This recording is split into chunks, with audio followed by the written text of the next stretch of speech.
હાલો મિત્રો, કેમ છો? મજામાં છો? આ અમારી યુટ્યુબ ચેનલ પર તમારું સ્વાગત છે મિત્રો. અને તમને ખબર છે કે આજનો મારો વિષય છે કે પોલીસ કોન્સ્ટેબલ પીએસઆઈ માટે ખૂબ ઉપયોગી 60 MCQ જીકે જનરલ નોલેજના છે મિત્રો. અને જીસીઆરટી અને એનસીઆરટી બુકના અંદરથી મિત્રો આ સ્પેશિયલ પ્રશ્નો મેં બનાવ્યા છે જે તમારી પોલીસ કોન્સ્ટેબલ પીએસઆઈ માટે ખૂબ જ ઉપયોગી તમને થવાના છે મિત્રો. અને બીજી મહત્વની વસ્તુ મિત્રો કે તમને ખબર છે કે હસમુખભાઈ પટેલ સાહેબના જે નિવેદન વિડીયોના અંદર પણ તમે જોયેલું જ હશે મિત્રો કે એનસીઆરટી જીસીઆરટીના પુસ્તકોના અંદરથી તમે સારું એવું વાંચન કરજો, કારણ કે એના અંદરથી પ્રશ્નો પૂછવાની સંભાવના 100% છે બરોબર. એટલા માટે મિત્રો આ એનસીઆરટી જીસીઆરટીના અંદરથી જીકેના મેં 60 પ્રશ્નો લીધા છે અને આ સિરીઝ પણ ચાલુ રહેશે. એટલા માટે કહું છું મિત્રો કે આ વિડીયોની લિંક તમારા મિત્રોને શેર કરજો અને ચેનલ પર નવા હો તો ચેનલને સબસ્ક્રાઈબ કરી દેજો. તો ચાલો મિત્રો આપણે પોલીસ કોન્સ્ટેબલ પીએસઆઈ માટે 60 MCQ પ્રશ્નો જે જીકેના છે, એનસીઆરટી અને જીસીઆરટી બુક આધારિત છે. તો પહેલા નંબરનો પ્રશ્ન એ છે કે બંગાળ ગેઝેટ નામક સામાયિકના સંપાદક કોણ હતા? તો જેમ્સ ઓગસ્ટસ હિકી હતા મિત્રો. યાદ રાખી લેજો, બંગાળ ગેઝેટ નામક સામાયિકના સંપાદક કોણ હતા? જેમ્સ ઓગસ્ટસ હિકી હતા. હવે બીજા નંબરનો પ્રશ્ન આપણે સમજીએ કે ગોવા મુક્તિની ઘટનાના કયા વર્ષમાં બની હતી? તો યાદ રાખજો મિત્રો, ગોવા મુક્તિની ઘટના કયા વર્ષમાં બની? તો ડિસેમ્બર 1961ના અંદર મિત્રો ગોવા મુક્તિની ઘટના બની હતી. હવે ત્રીજા નંબરનો પ્રશ્ન સમજીએ કે પોંડિચેરીનું ભારત સાથેનું જોડાણ કઈ સાલમાં થયું? તો ઓક્ટોબર 1954ના અંદર મિત્રો પોંડિચેરીનું ભારત સાથેનું જોડાણ થયું. ક્યારે થયું? ઓક્ટોબર 1954ના અંદર. હવે ચોથા નંબરનો પ્રશ્ન આપણે સમજીએ કે ગોવાને રાજ્યનો દરજ્જો ક્યારે મળ્યો? તો ઓગસ્ટ 1987ના અંદર ગોવાને રાજ્યનો દરજ્જો મળ્યો. હવે પાંચમા નંબરનો પ્રશ્ન મિત્રો આપણે સમજીએ બરોબર. ભીમબેટકા ગુફાઓની શોધ કોના દ્વારા કરવામાં આવી હતી? તો VS વાકળકર દ્વારા કરવામાં આવી હતી મિત્રો. યાદ રાખી લેજો, આ જે પ્રશ્નો છે ને તમારી એનસીઆરટી જીસીઆરટી બુકના અંદરથી મેં લીધા છે બરોબર. ખૂબ જ ઇમ્પોર્ટન્ટ છે. તમારું પોલીસ કોન્સ્ટેબલ પીએસઆઈનું પેપર જીકેના જે પોર્શન છે ને મિત્રો એ તમારા જીસીઆરટી અને એનસીઆરટીની બુક આધારિત નીકળવાનું છે બરોબર. એટલે આ વિડીયો તમારા માટે ખૂબ જ ઇમ્પોર્ટન્ટ છે, એટલે તમારા મિત્રોને શેર કરી દેજો. ચેનલ પર નવા હો તો ચેનલને સબસ્ક્રાઈબ કરી દેજો. તો ભીમબેટકા ગુફાઓની શોધ કોના દ્વારા કરવામાં આવી હતી? VS વાકળકર દ્વારા કરવામાં આવી હતી. હવે છઠ્ઠા નંબરનો પ્રશ્ન આપણે સમજીએ મિત્રો કે કઈ બે પ્લેટના ટકરાવાથી ટેથીસ સમુદ્રમાંથી હિમાલય પર્વત શ્રેણીનું નિર્માણ થયું? તો ઇન્ડો ઓસ્ટ્રેલિયન પ્લેટ અને યુરેશિયન પ્લેટ દ્વારા. આ બંને પ્લેટો જ્યારે મિત્રો અથડાઈને ત્યારે ટેથીસ સમુદ્રમાંથી હિમાલય પર્વત શ્રેણીનું નિર્માણ થયેલું. હવે સાતમા નંબરનો પ્રશ્ન સમજીએ કે સિંધુ ઘાટી સભ્યતાના સ્થળો પૈકી કયા સ્થળે તાંબાની શ્વાન અને પક્ષીની પ્રતિમા મળી આવી હતી? તો લોથલના અંદરથી મિત્રો આ સિંધુ ઘાટીનું સભ્યતાનું સ્થળ છે મિત્રો લોથલ, એના અંદરથી તાંબાનો શ્વાન અને પક્ષીની પ્રતિમા મળી આવેલી છે. ક્યાંથી? લોથલના અંદરથી. હવે આઠમા નંબરનો પ્રશ્ન આપણે સમજીએ કે બૌદ્ધ ભીત ચિત્રોવાળી વાઘ ગુફાઓ કયા રાજ્યમાં સ્થિત છે? તો મધ્યપ્રદેશના અંદર મિત્રો આ બૌદ્ધ ભીત ચિત્રોવાળી વાઘ ગુફાઓ મધ્યપ્રદેશના અંદર સ્થિત છે મિત્રો. યાદ રાખી લેજો ને આ પ્રશ્ન છે ઘણી બધી એક્ઝામોના અંદર જીકેના અંદર અથવા ઇતિહાસના અંદર પણ પૂછાઈ ગયો. હવે નવમા નંબરનો પ્રશ્ન આપણે સમજીએ મિત્રો કે સાચા જોડકા જોડો. જોડકાના પણ પ્રશ્નો તમારી એક્ઝામના અંદર પોલીસ કોન્સ્ટેબલ પીએસઆઈના અંદર પૂછાશે મિત્રો, એટલે બધી જ બાબતો મેં આ વિડીયોના અંદર આવરી લીધી છે બરોબર. સાચા જોડકા જોડો. લાલા હરદયાળ. યાદ રાખજો મિત્રો, લાલા હરદયાળે છે મિત્રો ગદર પાર્ટીની સ્થાપના કરી હતી. લાલા હરદયાળ બરોબર, એમને ગદર પાર્ટીની સ્થાપના કરી હતી. હવે તારકનાથ દાસ બરોબર, તારકનાથ દાસે મિત્રો ફ્રી હિન્દુસ્તાન એવી સંસ્થાની સ્થાપના કરવામાં આવી હતી બરોબર. હવે આગળ જોઈએ આપણે કે જેડી કુમારે મિત્રો સ્વદેશ સેવક નામની સંસ્થાની સ્થાપના કરવામાં આવી હતી બરોબર. હવે વીડી સાવરકરે મિત્રો અભિનવ ભારત સોસાયટીની સ્થાપના કરી હતી. એટલે યાદ રાખી લેજો મિત્રો, આના અંદરથી પ્રશ્નો વારંવાર આવતા હોય છે બરોબર. એટલે વિડીયોને 2 થી 3 વાર જોઈ લેવાનું અને તમારા મિત્રોને પણ શેર કરી દેવાનું. હવે 10મા નંબરનો પ્રશ્ન સમજીએ કે કયો મેળો પ્રાચીન સ્વયંવરની યાદ અપાવે છે? તો ગોળ ગધેડાનો મેળો છે ને મિત્રો એ પ્રાચીન સ્વયંવરની યાદ અપાવે છે બરોબર. મિત્રો આ જીકોનો વિડીયો છે ને એટલે આના અંદર 2 થી 3 વિડીયોના ભેગા થઈને પ્રશ્નો હશે બરોબર. ઇતિહાસ હશે, બંધારણ હશે, કરંટ અફેર્સ હશે બરોબર. બધી જ બાબત આના અંદર આવી જવાની છે. હવે 11મા નંબરનો પ્રશ્ન સમજીએ કે કયા રાજ્યએ સૌ પ્રથમ વખત કૃષિ ક્ષેત્રને ઉદ્યોગનો દરજ્જો આપ્યો છે? તો મહારાષ્ટ્ર છે મિત્રો એ સૌ પ્રથમ કૃષિ ક્ષેત્રને ઉદ્યોગનો દરજ્જો આપ્યો છે. હવે 12મા નંબરનો પ્રશ્ન આપણે સમજીએ કે સિંધુ નદીની સહાયક નદી કઈ છે? તો જાસ્કર નદી છે મિત્રો એ સિંધુ નદીની સહાયક નદી છે. કઈ? જાસ્કર નદી. અને આવા કોર્નર પ્રશ્નો તમારી એક્ઝામના અંદર જોવા મળશે. હવે 13મા નંબરનો પ્રશ્ન આપણે સમજીએ મિત્રો કે ગંગા નદીની સહાયક નદી કઈ છે? તો ગંડક છે ને એ ગંગા નદીની સહાયક નદી છે, ગંડક નદી બરોબર. હવે 14મા નંબરનો પ્રશ્ન આપણે સમજીએ મિત્રો કે બ્રહ્મપુત્રા નદીની સહાયક નદી કઈ છે? તો લોહિત નદી છે ને એ બ્રહ્મપુત્રા નદીની સહાયક નદી કહેવાય છે મિત્રો? યાદ રાખી લેજો, આ પણ પ્રશ્નો તમારી એક્ઝામના અંદર આવી શકે છે. હવે 15મા નંબરનો પ્રશ્ન સમજીએ કે કઈ ઔદ્યોગિક નીતિ દરમિયાન લાયસન્સ રાજ સમાપ્ત થવાની શરૂઆત થઈ? તો ઔદ્યોગિક નીતિ 1980ના અંદર મિત્રો આ લાયસન્સ રાજ સમાપ્ત થવાની શરૂઆત થઈ હતી. બરોબર. હવે 16મા નંબરનો પ્રશ્ન સમજીએ કે ટિપ્પણી નૃત્ય ક્યાંનું વખણાય છે? તો ચોરવાડના અંદર મિત્રો ટિપ્પણી નૃત્ય વખણાય છે. હવે 17મા નંબરનો પ્રશ્ન સમજીએ કે રાસ અને રાસડા ક્યાંના વખણાય છે? તો સૌરાષ્ટ્રના અંદર મિત્રો આ રાસ અને રાસડા વખણાતા હોય છે. તો મિત્રો તમને કીધું ને મેં કે જો આના અંદર બંધારણના પણ પ્રશ્નો છે, સાંસ્કૃતિક વારસાના પ્રશ્નો છે, ઇતિહાસના પ્રશ્નો છે અને ઇકોનોમિકના પણ પ્રશ્નો છે. બરોબર, એટલે તમને સારું એવું કવર થઈ જવાનું છે. હવે 17મા નંબરનો પ્રશ્ન આપણે સમજીએ કે ઠાગા નૃત્ય ક્યાંનું વખણાય છે? તો ઉત્તર ગુજરાતના અંદર મિત્રો આ ઠાગા નૃત્ય વખણાય છે અને ઘણી બધી એક્ઝામોના અંદર આ પ્રશ્ન પૂછાઈ ગયેલો છે. બરોબર. હવે 18મા નંબરનો પ્રશ્ન આપણે સમજીએ કે ભાયા નૃત્ય ક્યાંનું વખણાય છે? તો ડાંગ જિલ્લાના અંદર મિત્રો આ ભાયા નૃત્ય વખણાય છે. હવે 19મા નંબરનો પ્રશ્ન આપણે સમજીએ કે કઈ ઔદ્યોગિક નીતિને ભારતનું આર્થિક સંવિધાન પણ કહેવામાં આવે છે? તો ઔદ્યોગિક નીતિ 1956ની જે નીતિ છે મિત્રો એને ભારતનું આર્થિક સંવિધાન તરીકે પણ ઓળખવામાં આવે છે. હવે 20મા નંબરનો પ્રશ્ન સમજીએ કે કૃષિ નિકાસ નીતિ રજૂ કરનાર સૌપ્રથમ રાજ્ય કયું છે? તો ગુજરાત છે મિત્રો એ કૃષિ નિકાસ નીતિ રજૂ કરનાર સૌપ્રથમનું રાજ્ય બન્યું છે. બરોબર, આ મોસ્ટ એમપી પ્રશ્ન છે મિત્રો, આપણા ગુજરાતનો પ્રશ્ન છે એટલે કદાચ તમારે પૂછાઈ જાય. હવે 21મા નંબરનો પ્રશ્ન સમજીએ કે મધ્યાહન ભોજન યોજનાની શરૂઆત કયા મંત્રાલય દ્વારા થઈ હતી? તો માનવ સંસાધન મંત્રાલય દ્વારા મિત્રો આ મધ્યાહન ભોજનની યોજનાની શરૂઆત થઈ હતી. બરોબર, સૌ પ્રથમની વાત છે મિત્રો, માનવ સંસાધન મંત્રાલય દ્વારા આ મધ્યાહન ભોજનની યોજનાની શરૂઆત થઈ હતી. હવે 22મા નંબરનો પ્રશ્ન સમજીએ કે આમુખમાં કેટલા પ્રકારના ન્યાય આપવામાં આવ્યા છે? તો આમુખના અંદર છે ને મિત્રો એ 3 પ્રકારના ન્યાય આપવામાં આવેલા છે. મોસ્ટ એમપી પ્રશ્ન છે.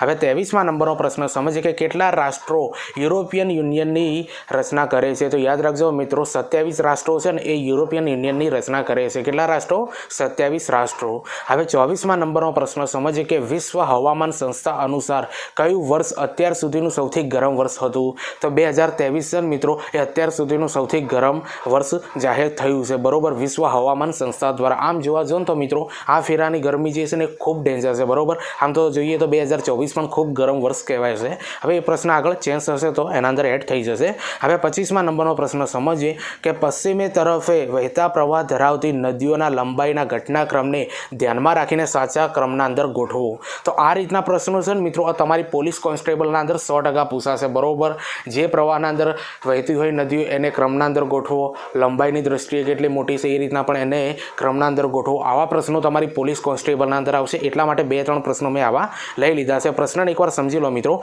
કે પશ્ચિમે તરફ વહેતા પ્રવાહ ધરાવતી નદીઓની લંબાઈની ઘટનાક્રમને ધ્યાનમાં રાખીને સાચા ક્રમના અંદર ગોઠવો. તો સૌપ્રથમ આવે છે લંબાઈના અંદર નર્મદા, ત્યાર પછી આવે છે તાપી, તાપી પછી મહી અને મહી પછી સાબરમતી. આ રીતની એની લંબાઈની ઘટના છે મિત્રો, યાદ રાખી લેજો, કદાચ આ પ્રશ્ન સીધો પૂછાઈ જાય. હવે 26મા નંબરનો પ્રશ્ન સમજીએ કે રાજા ભોજ એરપોર્ટ ક્યાં આવેલું છે? તો ભોપાલ મધ્યપ્રદેશના અંદર મિત્રો રાજા ભોજ એરપોર્ટ આવેલું છે અને એરપોર્ટના અંદરથી પણ પ્રશ્નો ઘણીવાર પૂછાતા હોય છે. હવે 27મા નંબરનો પ્રશ્ન સમજીએ કે રાજા મુંદ્રી એરપોર્ટ ક્યાં આવેલું છે? તો મધુરાપડી અને આંધ્રપ્રદેશ. બરોબર, આંધ્રપ્રદેશના મધુરાપડીના અંદર મિત્રો રાજા મુંદ્રી એરપોર્ટ આવેલું છે. હવે 28મા નંબરનો પ્રશ્ન સમજીએ કે ગુરુ ગોવિંદસિંહજી એરપોર્ટ ક્યાં આવેલું છે?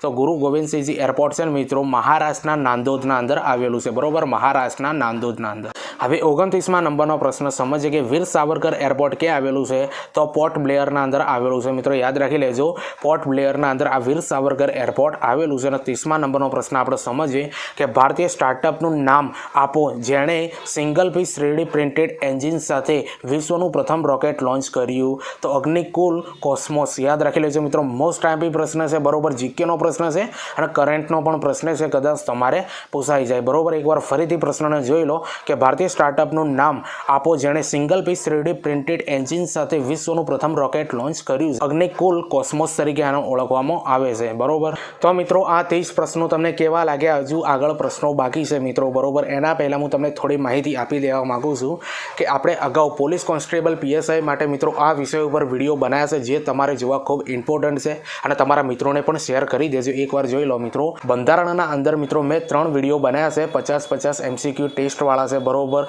જેના અંદર 50-50 પ્રશ્નો છે બરોબર. અને તમને ખબર છે કે પોલીસ કોન્સ્ટેબલના અંદર મિત્રો તમારે 30 ગુણનું બંધારણ પૂછવાનું છે, બહુ મોટો પોર્શન છે બરોબર. એટલે બંધારણના 3 વિડીયો બનાવ્યા છે, વિજ્ઞાન અને ટેકનોલોજીનું એક વિડીયો બનાવ્યું છે 50 MCQ વાળું, ઇતિહાસનું પણ વિડીયો બનાવ્યું છે 50 MCQ વાળું એક વિડીયો બનાવ્યું છે, ભૂગોળનું પણ વિડીયો બનાવ્યું છે મિત્રો 50 MCQ વાળું એક વિડીયો બનાવ્યું છે બરોબર. અને સાંસ્કૃતિક વારસાનું પણ 50 MCQ વાળું એક વિડીયો બનાવ્યું છે. એ બધા વિડીયો તમારે જોવા હોય તો મારી ચેનલ પર પોલીસ કોન્સ્ટેબલ એક્ઝામ પ્રિપેરેશન 2024-25 એ રીતનું પ્લેલિસ્ટ તૈયાર કર્યું છે. એના અંદર આ 7 વિડીયો બન્યા છે અને આ જે બની રહ્યું છે મિત્રો એ 8મા નંબરનો વિડીયો છે. એ બધા વિડીયો તમે જુઓ અને તમારા મિત્રોને શેર કરો. જેટલા પણ વિડીયો છે મિત્રો એના અંદર જે પ્રશ્નો છે ને એ નવી પરીક્ષા પદ્ધતિ મુજબના છે બરોબર. હવે 31મા નંબરનો પ્રશ્ન સમજીએ કે પાણીપતની લડાઈ કઈ સાલમાં થઈ હતી. તો પાણીપતની લડાઈ છે ને મિત્રો 1526ના અંદર થઈ હતી. હવે 32મા નંબરનો પ્રશ્ન છે મિત્રો કે ખાનવાની લડાઈ કઈ સાલમાં થઈ હતી. તો ખાનવાની લડાઈ છે ને મિત્રો એ 1527ના અંદર થઈ હતી. હવે 33મા નંબરનો પ્રશ્ન સમજીએ કે ચૌસાની લડાઈ ક્યારે થઈ હતી. તો ચૌસાની લડાઈ છે ને મિત્રો એ 1539ના અંદર થઈ હતી. હવે 34મા નંબરનો પ્રશ્ન આપણે સમજીએ કે કન્નૌજની લડાઈ ક્યારે થઈ હતી. તો કન્નૌજની લડાઈ છે ને મિત્રો એ 1540ના અંદર થઈ હતી. તો મિત્રો આ જે લડાઈ છે ને મિત્રો એ અંગ્રેજોના યુદ્ધ છે બરોબર. અંગ્રેજોના જે યુદ્ધ છે ને એ જોડકા સ્વરૂપે વારંવાર પૂછાતા હોય છે, જે તમારી NCERT GCERTના અંદર આપેલા છે. એટલે ચાર યુદ્ધ અને એની સાલ મેં લઈ લીધી છે મિત્રો. જો તમારે જોડકાના અંદર પૂછાય તો તમે સારી રીતે આને કવર કરી શકો, એટલા માટે આના અંદર મારે એડ કરવી પડી છે. હવે 35મા નંબરનો પ્રશ્ન સમજીએ કે સરિસ્કા રિઝર્વ કયા રાજ્યમાં આવેલું છે. તો સરિસ્કા રિઝર્વ છે મિત્રો એ રાજસ્થાનના અંદર આવેલું છે. હવે 36મા નંબરનો પ્રશ્ન સમજીએ કે આરસ પહાણ અને ક્વાડઝાઇડ કયા ખડકોના દ્રષ્ટાંત છે. તો રૂપાંતરિત ખડકોના આ બંને દ્રષ્ટાંત છે, યાદ રાખી લેજો, આરસ પહાણ અને ક્વાડઝાઇડ. હવે 37મા નંબરનો પ્રશ્ન સમજીએ કે તેલંગાણાનું નવું રાજ્ય ગીત કયું છે. તો જય જય હે તેલંગાણા બરોબર. આ પ્રશ્ન તમારી એક્ઝામના અંદર પહેલાં પણ પૂછાયેલો છે, એટલા માટે મેં લઈ લીધો છે મિત્રો. કે 38મા નંબરનો પ્રશ્ન આપો કે અરવલ્લી પર્વતમાળાને કેવી પર્વતમાળા કહેવાય છે. તો યાદ રાખજો મિત્રો, અરવલ્લી પર્વતમાળાને ગેડ પર્વતમાળા કહેવામાં આવે છે. હવે 39મા નંબરનો પ્રશ્ન સમજીએ કે હોટ્સ પર્વતને કયો પર્વત કહેવામાં આવે છે. તો ખંડ પર્વત તરીકે ઓળખવામાં આવે છે મિત્રો આ હોટ્સ પર્વતને બરોબર. હવે 40મા નંબરનો પ્રશ્ન સમજીએ કે હેનરી પર્વત એ કે કેવો પર્વત છે. તો ઘુમ્મટાકાર પર્વત છે મિત્રો હેનરી પર્વત બરોબર.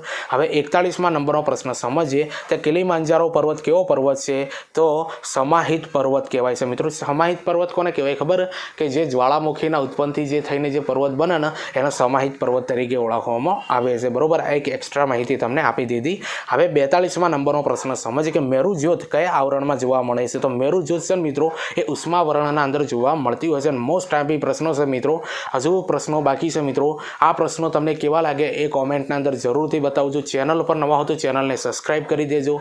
આ વિડીયોની લિંક તમારા મિત્રોને શેર કરી દેજો મિત્રો. આ જે બધા પ્રશ્નો છે મિત્રો NCERT અને GCERTના અંદરથી મેં બનાવેલા છે બરોબર, જે તમારી પોલીસ કોન્સ્ટેબલ PSIની એક્ઝામના અંદર 100% કામ આવવાના છે. અને આ બધું GK છે મિત્રો બરોબર. GK છે ને એ તમને હાઈકોર્ટ ગુજરાત બેલીફના અંદર પણ કામ આવશે, AMCના અંદર પણ કામ આવશે બરોબર. અને જે CCની ગ્રુપ Bની જે GKના અંદર તમને પ્રશ્નો પૂછાશે એ પણ આના અંદર કામ આવી જવાનું છે બરોબર. આ બધા જ પ્રશ્નો આ 3-4 જે એક્ઝામોના નામ આપે ને એના અંદર પણ કામ આવવાના છે અને પોલીસ કોન્સ્ટેબલ PSIના અંદર પણ કામ આવશે. એટલે આ વિડીયોની લિંક તમારા મિત્રોને શેર કરી દે. હવે 43મા નંબરનો પ્રશ્ન સમજીએ કે ઈંડાના ઉત્પાદનમાં ભારતનો ક્રમ જણાવો. તો ત્રીજો ક્રમ છે મિત્રો ઈંડાના ઉત્પાદનના અંદર ભારતનો બરોબર. હવે 44મા નંબરનો પ્રશ્ન સમજીએ કે રાષ્ટ્રીય જૈવિક ખાતર વિકાસ કેન્દ્ર કયા રાજ્યમાં આવેલું છે. તો ઉત્તર પ્રદેશના અંદર આ આવેલું છે. અને આવા પ્રશ્નો જ મિત્રો તમારી એક્ઝામના અંદર હવે જોવા મળશે એક લેવલવાળા બરોબર, જે GCERT NCERTના અંદર આપેલા છે. હવે 45મા નંબરનો પ્રશ્ન સમજીએ કે ભજનનો સંગ્રહ કયા વેદમાં કરવામાં આવે છે. તો ઋગ્વેદના અંદર મિત્રો ભજનનો સંગ્રહ કરવામાં આવે છે. હવે 46મા નંબરનો પ્રશ્ન છે કે તંત્ર મંત્રનો સંગ્રહ કયા વેદમાં કરવામાં આવે છે. તો અથર્વવેદના અંદર મિત્રો તંત્ર મંત્રનો સંગ્રહ કરવામાં આવ્યો છે. હવે 47મા નંબરનો પ્રશ્ન આપણે સમજીએ મિત્રો કે પવિત્ર ગીતાનો સંગ્રહ કયા વેદમાં કરવામાં આવેલો છે. તો સામવેદના અંદર મિત્રો આ પવિત્ર ગીતાનો સંગ્રહ કરવામાં આવેલો છે. હવે 48મા નંબરનો પ્રશ્ન સમજીએ કે બલિસૂત્રનો સંગ્રહ કયા વેદમાં થાય છે. તો બલિસૂત્રનો જે સંગ્રહ છે મિત્રો એ અજુર્વેદના અંદર કરવામાં આવે છે. મિત્રો આ પ્રશ્ન એટલા માટે તમારે લેવા પડ્યા છે મારે બરોબર, કે તમને આ જોડકા સ્વરૂપે ડાયરેક્ટ પૂછાઈ જાય અને તમારી GCERT NCERTના અંદર આ બધી માહિતી આપેલી છે, એટલા માટે મેં આ પ્રશ્નો બનાવ્યા છે બરોબર. હવે 49મા નંબરનો પ્રશ્ન સમજીએ કે સહાયકારી યોજના કોણ લાવ્યું હતું. તો વેલેસ્લીસન મિત્રો એ સહાયકારી યોજના લાવેલા હતા બરોબર. હવે 50મા નંબરનો પ્રશ્ન સમજીએ કે ખાલસા નીતિ કોણ લાવ્યું હતું. તો ડેલહાઉસીઝન મિત્રો એ ખાલસા નીતિ લાવેલા હતા। હવે 51મા નંબરનો પ્રશ્ન સમજીએ તે તટસ્થ નીતિ કોણ લાવેલું? તો જ્હોન સ્વોર્સન મિત્રો એ તટસ્થ નીતિ લાવેલા છે। હવે 52મા નંબરનો પ્રશ્ન સમજીએ કે ઉધાર ગવર્નર જનરલ નીતિ કોણ લાવેલું? તો વિલિયમ બેન્ટિંગ્સન મિત્રો એ ઉધાર ગવર્નર જનરલ નીતિ લાવેલા છે। આ 4 પ્રશ્નો મારે એટલા માટે લેવા પડે તે કદાચ જોડકા જોડોના અંદર પૂછાઈ જાય મિત્રો, બરોબર, એનું નામ અને કોણ નીતિ લાવ્યું હતું, બરોબર, એ રીતના ડાયરેક્ટ જોડકા પૂછાઈ જાય એટલા માટે આ 4 પ્રશ્નો મારે લેવા પડ્યા। હવે 53મા નંબરનો પ્રશ્ન છે અને મોસ્ટ આઈમ્પી પ્રશ્ન છે કે જીઆઈ ટેગ માટેની અવધિનો સમય કેટલો હોય છે? તો 10 વર્ષનો હોય છે મિત્રો, યાદ રાખી લેજો, આ મોસ્ટ આઈમ્પી પ્રશ્ન છે। હવે 54મા નંબરનો પ્રશ્ન સમજીએ કે કૃષ્ણ રાજસાગર બંધ કઈ નદી પર આવેલો છે? તો કાવેરી નદી પર મિત્રો આ કૃષ્ણ રાજસાગર બંધ આવેલો છે। હવે 55મા નંબરનો પ્રશ્ન સમજીએ કે નાગાર્જુન સાગર બંધ કઈ નદી પર આવેલો છે? તો કૃષ્ણા નદી પર મિત્રો નાગાર્જુન સાગર બંધ આવેલો છે। હવે 56મા નંબરનો પ્રશ્ન સમજીએ મિત્રો કે કડાણા અને વણાકબોરી બંધ કઈ નદી પર આવેલો છે? તો મહી નદી પર મિત્રો આ બંને બંધ આવેલા છે, એ કડાણા બંધ અને વણાકબોરી બંધ, યાદ રાખી લેજો। હવે 57મા નંબરનો પ્રશ્ન સમજીએ કે કાકરાપાર બંધ કઈ નદી પર આવેલો છે? તો તાપી નદી પર મિત્રો આ કાકરાપાર બંધ આવેલો છે। આ બંધ અને નદીના પ્રશ્નો એટલા માટે લેવા પડે છે મિત્રો, જોડકાના અંદર કદાચ પૂછાઈ જાય, એક સાઈડ નદી હોય અને એક સાઈડ બંધ હોય તો તમે સારી રીતે એને કવર કરી શકો, અને આ બધું તમારું એનસીઆરટી અને જીસીઆરટીના અંદર બધું આપેલી છે માહિતી। હવે 58મા નંબરનો પ્રશ્ન સમજીએ કે ધરોઈ બંધ કઈ નદી પર આવેલો છે? તો ધરોઈ બંધ છે મિત્રો એ સાબરમતી નદી પર આવેલો છે। હવે 59મા નંબરનો પ્રશ્ન આપણે સમજીએ, બરોબર, ઇકોનોમિકનો પ્રશ્ન છે, મોસ્ટ આઈએમપી છે કે પરિવહન, શિપિંગ, પ્રવાસન, નાણાકીય સેવાઓ વગેરે કયા ક્ષેત્રના ઉદાહરણો છે? તો સેવા ક્ષેત્રના ઉદાહરણો છે મિત્રો। હવે આ વિડીયોનું જે મિત્રો પોલીસ કોન્સ્ટેબલના અંદર 60 પ્રશ્નો જે જીકેના જનરલ નોલેજના જે તમારી એનસીઆરટી અને જીસીઆરટીના અંદરથી લઈને આવ્યો હતો મિત્રો, એના અંદર લાસ્ટમાં નંબરનો પ્રશ્ન છે અને મોસ્ટ આઈમ્પી પ્રશ્ન છે। આગળ પ્રશ્નો આવા બનતા રહેશે મિત્રો, ચેનલ પર જોડાયેલા રહેજો। IMFના અનુસંધાનમાં SDR એટલે શું? તો સ્પેશિયલ ડ્રોઈંગ રાઇટ્સ, યાદ રાખી લેજો મિત્રો, SDRનું ફૂલ નેમ પૂછ્યું છે તો સ્પેશિયલ ડ્રોઈંગ રાઇટ્સ થાય છે, બરોબર। એટલે પ્રશ્નોનું લેવલ મિત્રો તમને કેવું લાગ્યું એ કોમેન્ટના અંદર જરૂરથી બતાવજો। ચેનલ પર નવા હો તો ચેનલને સબસ્ક્રાઈબ કરી દેજો અને આ વિડીયોની લિંક તમારા મિત્રોને શેર કરજો। પોલીસ કોન્સ્ટેબલ માટે 7 વિડીયો બનાવ્યા છે અને આ 8મા નંબરનો વિડીયો હતો મિત્રો, એ બધા વિડીયો તમે જુઓ, તમારા મિત્રોને શેર કરો, બરોબર।